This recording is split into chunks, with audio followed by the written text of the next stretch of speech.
சரி, நீ சொன்ன அதே வீரம் தான் வாங்கிட்டு வந்திருக்கேன். இரு, நான் வரேன். தம்பி, நீ நம்ம ரங்கசாமியோட மகன் தானே? ஆமா.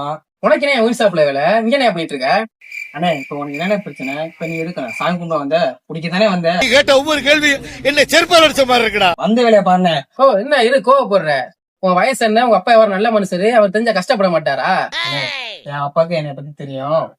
போனேமா, வந்துடுறாங்க நம்ம உசுரம் வாங்குறதுக்கு. ஓ, கதை அப்படி போதா? இரு, அவங்க அப்பா சொல்றேன். 1 hour later. சின்ன பைய நம்மளையே எப்படி பேசுறான்? ரங்கசாமி போனை போட்டு அவங்க எல்லாத்தையும் பத்தி வச்சு விட்டுறான்.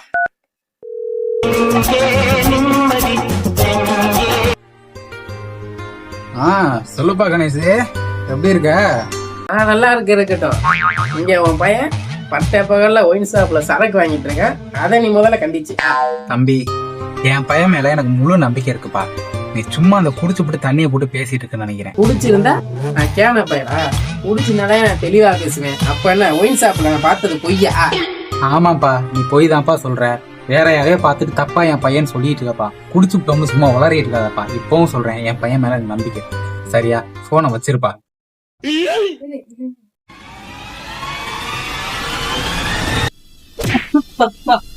அப்பவே சொன்னேன், யாருக்கு தெரியாம வாங்கிட்டு வராங்க. இப்ப பாத்தியா, கண்ட நாய்க்கு